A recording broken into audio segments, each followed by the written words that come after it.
The crack of a gunshot echoed through the dusty streets of Silver Creek, Colorado, as Vivian Reeves ducked behind an overturned wagon, her heart hammering against her ribs. It was 1876, and she had not expected her return to this frontier town would begin with a shootout between the local sheriff and a band of outlaws. The small western settlement she'd left 5 years ago had changed, but not enough to forget the familiar silhouette of the man who now stood tall in the middle of the street, revolver drawn, facing down the last remaining bandit.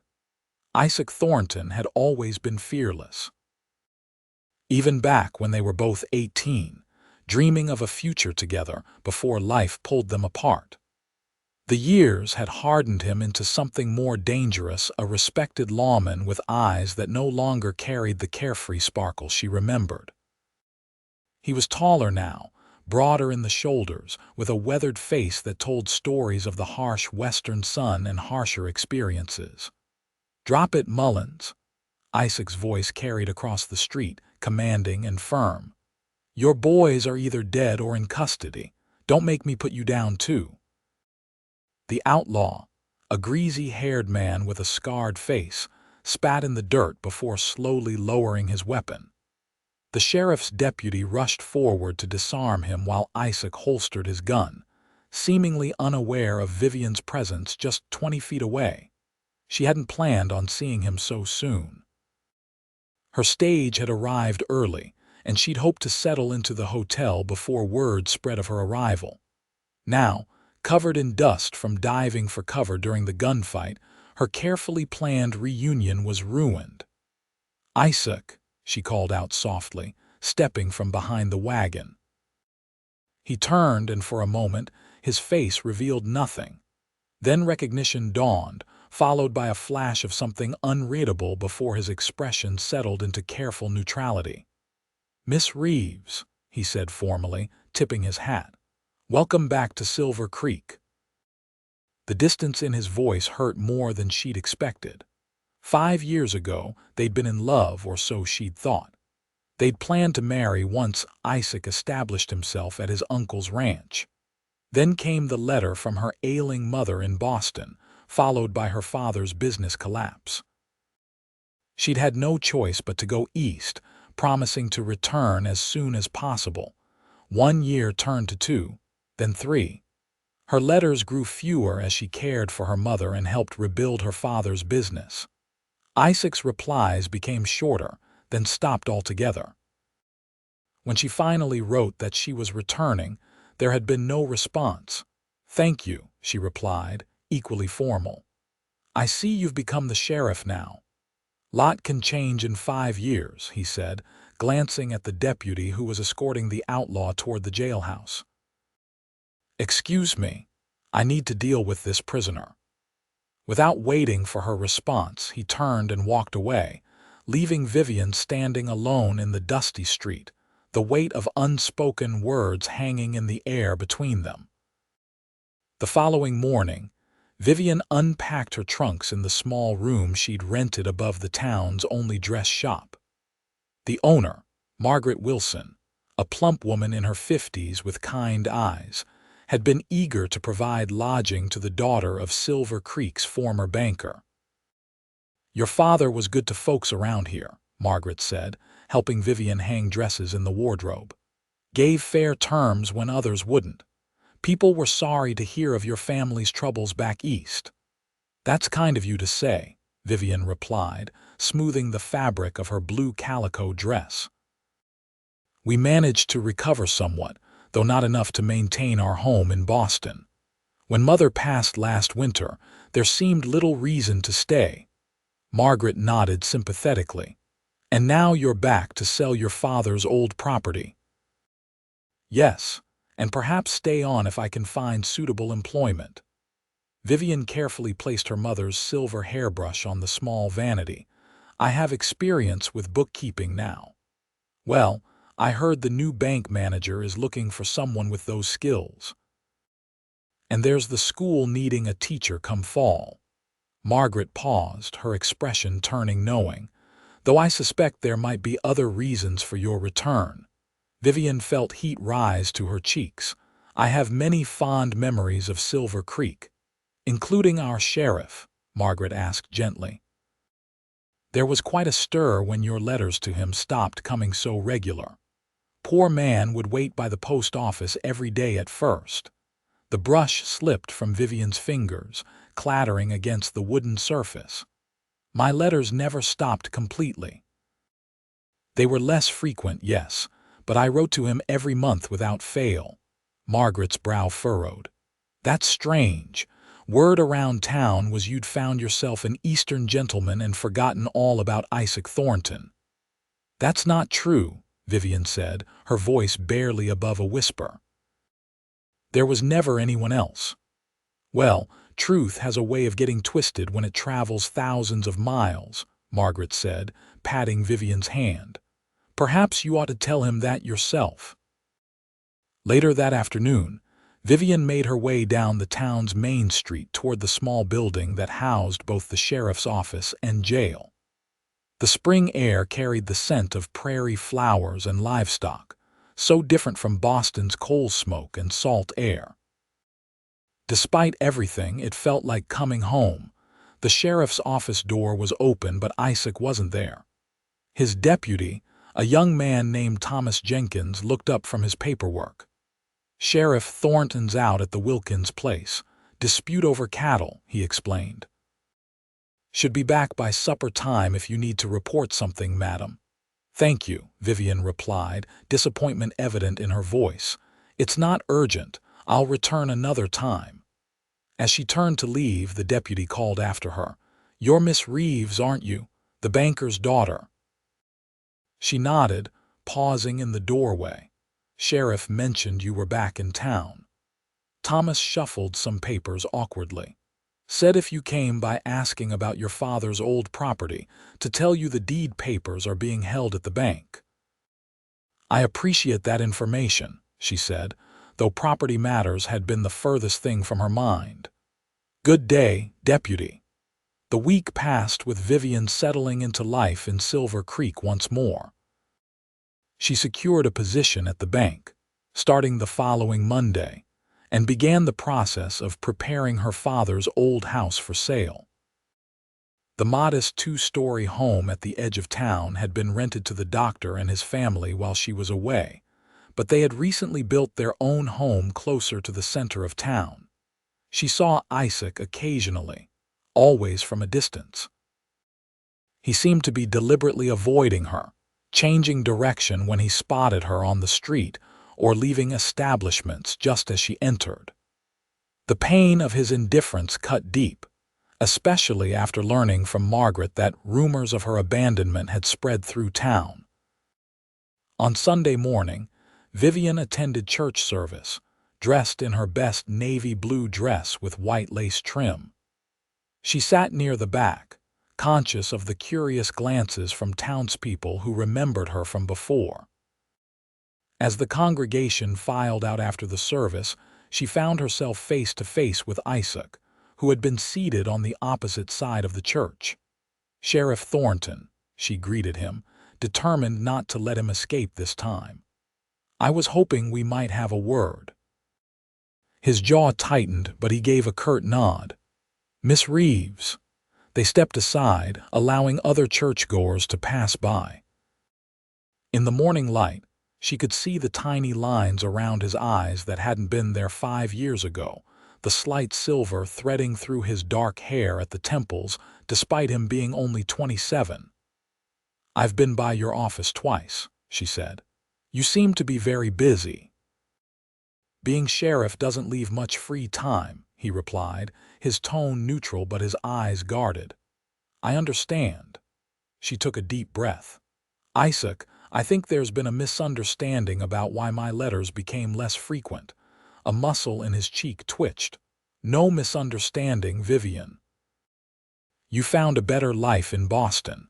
I accepted that a long time ago."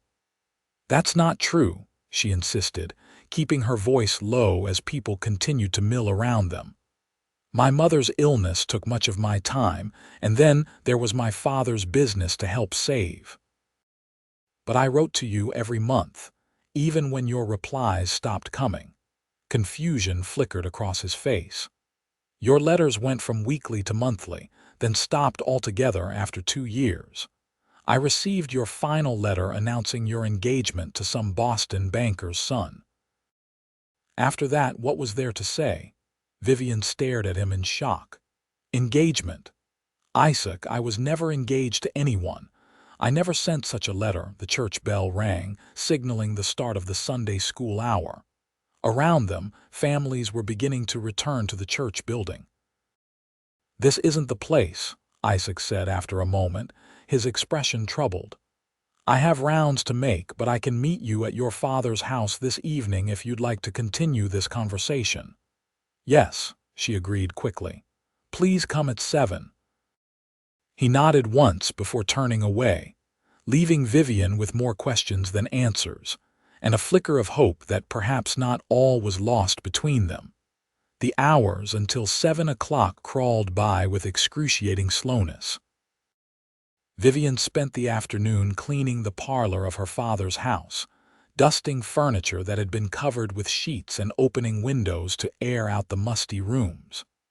She prepared a simple supper of cold chicken, bread, and preserves, unsure if Isaac would be hungry when he arrived. At precisely 7 o'clock, a knock sounded at the front door. Isaac stood on the porch, hat in hand, having changed from his Sunday best into a clean work shirt and dark trousers. He'd trimmed his beard, she noticed, and combed his hair neatly back from his forehead. "Please come in," she said, stepping aside to allow him entry. He moved past her into the parlor, his tall frame making the room seem smaller somehow. The familiar scent of him, leather, soap, and something uniquely Isaac brought back a flood of memories.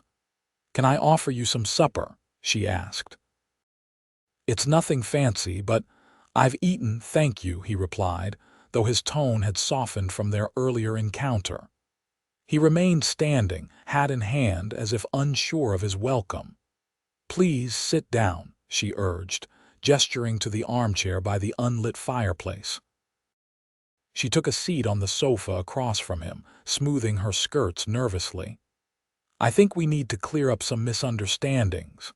Isaac nodded, setting his hat on the small table beside him. "You mentioned not sending an engagement announcement." "I most certainly did not," she confirmed. "Isaac, there was never anyone else for me. Yes, there were gentlemen in Boston who expressed interest, but my heart remained here." She hesitated, then added more softly, "with you." He leaned forward, resting his elbows on his knees.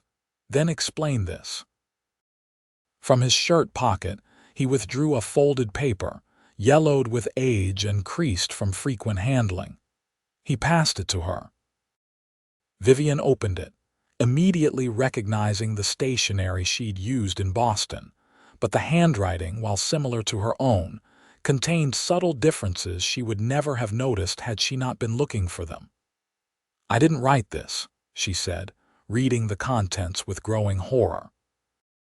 The letter announced her engagement to one William Harrington, son of a prominent Boston banker, and politely but firmly asked Isaac not to contact her again. "Isaac, this is not my handwriting. It's close, but look here," she pointed to several letters. "I never make my G like that, and the way the T is crossed is all wrong." Isaac studied the letter, frowning. "If you didn't write it, who did?" Vivian thought for a moment, then realization dawned.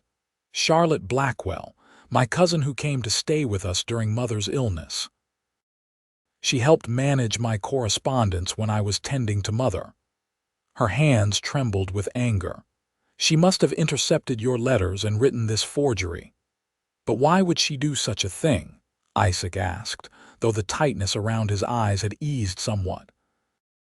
"Charlotte always wanted what others had," Vivian explained bitterly. "She envied my relationship with you from the moment I showed her your photograph. I caught her reading one of your letters once, but I thought nothing of it at the time." She looked up at him, eyes shining with unshed tears. "Oh, Isaac, the time we've lost because of her jealousy." He was silent for a long moment, processing this revelation. "I thought you'd found someone better," he finally said. "Someone educated, refined, not a rough cowboy who became a lawman because his uncle's ranch failed in the drought of '72. "There could never be anyone better for me than you," she whispered. "When I returned to Silver Creek, I hoped, but then you seemed so distant, so cold." Isaac stood abruptly, turning toward the window where the last rays of sunlight painted the sky in shades of pink and gold. "I built walls around my heart after your supposed betrayal," he admitted. "Threw myself into becoming sheriff, into making something of myself that I thought might have been worthy of you." "You were always worthy," Vivian said, rising to stand behind him. "Always." He turned, and for the first time since her return, she saw a glimpse of the young man she'd fallen in love with, vulnerable, honest, his feelings plain on his face. "5 years is a long time, Vivian. We've both changed."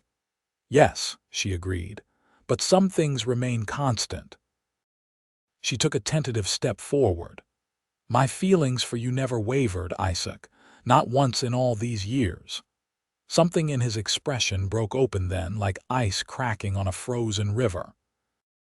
In 2 strides, he closed the distance between them, his hands coming up to cradle her face with a gentleness that belied their strength. "I tried to forget you," he confessed, his voice rough with emotion. "God help me, I tried." Before she could respond, his lips were on hers, tentative at first, then with growing confidence as she responded. It was both familiar and new, a homecoming and an adventure beginning all at once. When they finally broke apart, both breathless, Vivian saw the future unfurling before them once more. "We have lost time to make up for," she said, her hands resting against his chest. "Starting now," he agreed, a smile finally breaking across his face. Over the following weeks, Isaac and Vivian rediscovered each other. They took evening walks along the creek, shared Sunday dinners, and gradually rebuilt the trust that had been shattered by Charlotte's deception. Isaac spoke of his years as a deputy, and then sheriff, of the challenges he'd faced establishing law and order in a town that had grown significantly with the silver boom. Vivian told him of Boston, of nursing her mother through consumption, and of helping her father rebuild his importing business before his peaceful passing the previous year. One evening in late June, as they sat on the porch swing of what was still Vivian's father's house, Isaac broached the subject they'd both been carefully avoiding.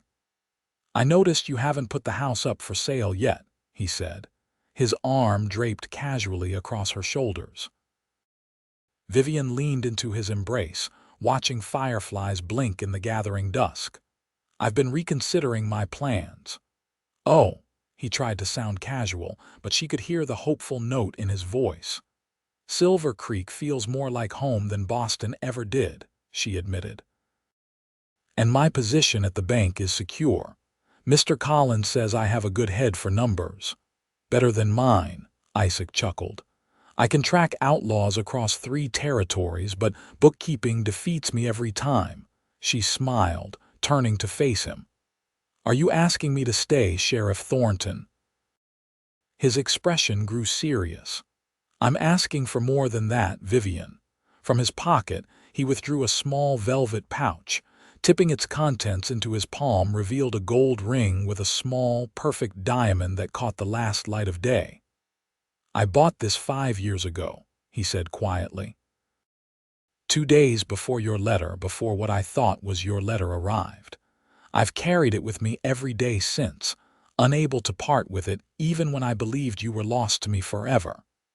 Vivian's breath caught in her throat as he slid from the swing to one knee before her. "Vivian Reeves, I've loved you since we were 18 years old. These 5 years apart have only proven to me that no time or distance could change how I feel. Will you do me the honor of becoming my wife?" Tears of joy spilled down her cheeks as she nodded, unable to speak past the emotion tightening her throat. When she finally found her voice, it was to whisper, "Yes, Isaac. Yes, with all my heart." The ring fit perfectly as he slipped it onto her finger, and when he kissed her, it was a promise of all the years to come. They were married in the town church on a perfect September day, with golden leaves drifting on the breeze and the entire town in attendance. Margaret Wilson had helped Vivian create a beautiful wedding dress of ivory satin with pearl buttons down the back. Isaac, resplendent in a new black suit, could not take his eyes off his bride as she walked down the aisle on the arm of Dr. Wilson, who had agreed to give her away. Their vows were simple but heartfelt, a testament to the love that had endured separation and misunderstanding to emerge stronger than before. As they shared their first kiss as husband and wife, the church erupted in cheers and applause. The wedding reception was held at the newly renovated Silver Creek Hotel, with tables groaning under the weight of food contributed by every family in town. There was dancing into the evening, with Isaac proving surprisingly graceful as he waltzed with his new wife. "Where did you learn to dance like this?" Vivian asked, impressed by his confident lead. "Mrs. Peterson at the hotel has been giving me lessons for the past month," he admitted with a grin. "I wanted to surprise you." "Consider me thoroughly surprised," she laughed, her happiness bubbling over like champagne. As the evening drew to a close, they slipped away from the celebration to begin their new life together. Isaac had purchased a small ranch just outside of town, not as grand as his uncle's had been, but with good water access and fertile land for raising horses, which had always been his passion. "I can be sheriff and run the ranch with proper help," he'd explained when showing her the property the week before. "And one day, when the town's grown enough to need a full-time lawman, I'll hang up my badge for good." The small ranch house had been furnished simply but comfortably, with a new brass bed in the main bedroom that made Vivian blush when she first saw it. Now, as Isaac carried her across the threshold in the traditional manner, that same bedroom awaited them, the bed turned down and a small fire crackling in the grate to ward off the autumn chill. "Welcome home, Mrs. Thornton," Isaac said softly, setting her on her feet but keeping his arms around her waist. "It sounds wonderful when you say it," she replied, reaching up to touch his face. "I never thought I would hear those words." "I'll say them every day for the rest of our lives," he promised. Their first night as husband and wife was a tender discovery of each other, the culmination of years of longing and weeks of renewed courtship. As dawn broke over the eastern plains, they lay wrapped in each other's arms, watching the play of light across the ceiling. "I was thinking about the name Charlotte Blackwell," Isaac said suddenly. "It sounded familiar, so I asked around. A woman by that name passed through Silver Creek about 4 years ago, stayed at the hotel for nearly a month." Vivian raised herself on one elbow to look at him. "What?" "Charlotte was here," he nodded. "According to Mrs. Peterson, she asked a lot of questions about me, about us. Said she was your dear cousin checking up on your old beau." "The nerve of that woman," Vivian said, indignant. "She must have come hoping to find you available after her scheme worked." "Well, she found me unavailable in spirit, if not in fact," Isaac said, pulling Vivian back into his embrace. "No one could replace you, not even when I thought you'd chosen another." The following spring brought new beginnings as Isaac and Vivian settled into married life. The ranch flourished under their care, with the first foals of their breeding program arriving in April. Isaac continued his duties as sheriff, but trained his deputy to handle more responsibilities, looking toward the day when he could focus solely on the ranch. Vivian maintained her position at the bank 3 days a week, having proven herself indispensable to Mr. Collins. The rest of her time was split between managing the ranch accounts and transforming the house into a true home, with a vegetable garden that became the envy of neighboring ranches. In June, nearly a year after her return to Silver Creek, Vivian received an unexpected letter postmarked from San Francisco. It was from Charlotte. She's married to a shipping magnate 20 years her senior, Vivian told Isaac that evening as they sat on their porch watching the sunset. She writes asking for forgiveness, saying she's realized the error of her ways now that she has found true happiness of her own. Isaac's arm tightened around her shoulders. "Do you believe her?" Vivian considered the question carefully. "I believe she regrets being caught in her deception more than the act itself. But I will write back with my forgiveness nonetheless. Holding on to anger would only give her continued power over our happiness." "That's very generous of you," Isaac said, pressing a kiss to her temple. "Not really," Vivian replied with a smile. "I have everything I ever wanted while she's married to a man old enough to be her father. Living well is truly the best revenge." Isaac laughed, the sound carrying across their land as the first stars appeared in the darkening sky. October brought unexpected news that filled them both with joy. Vivian was expecting their first child, due in late spring. Isaac's reaction was everything she could have hoped for: wonder, excitement, and tender concern for her well-being. He immediately began planning additions to their home and adjustments to his schedule to accommodate their growing family. "I'll speak to the town council about appointing Thomas as my replacement," he said as they lay in bed one night, his hand resting protectively over her still flat stomach. "He's more than ready, and with the baby coming, it's time I focused on the ranch full-time." "Are you certain?" Vivian asked. "I know how much being sheriff means to you." "It was a way to prove myself when I thought I'd lost you," he admitted. "Now I have everything that truly matters right here." As winter settled over the Colorado Territory, Silver Creek prepared for Christmas with its usual enthusiasm. The town had grown considerably in the 5 years of Vivian's absence, with a new general store, a proper hotel replacing the old boarding house, and even a small theater where traveling shows occasionally performed. On Christmas Eve, a heavy snow blanketed the town and surrounding countryside. Isaac and Vivian attended the service at the church, exchanging warm greetings with friends and neighbors before returning to their ranch for a quiet celebration of their own. They sat before the fireplace, opening the few gifts they'd exchanged: a new silver pocket watch for Isaac, a leather-bound journal for Vivian, and shared practical items for their home and the coming baby. As the fire burned low, Isaac retrieved one final package from his desk. "This is something I've been saving," he said, handing her the small, carefully wrapped box. Inside, Vivian found a delicate gold locket. When opened, it contained a tiny photograph of the two of them, taken shortly before her departure for Boston 5 years earlier. They looked so young, so full of hope and promise. "I kept it all this time," Isaac explained as he fastened the chain around her neck. "Even when I believed you were lost to me forever, I couldn't bear to part with it." Tears welled in Vivian's eyes as she touched the locket resting against her collarbone. "It's perfect," she whispered. "A reminder of where we began and how far we've come." Isaac knelt before her chair, taking her hands in his.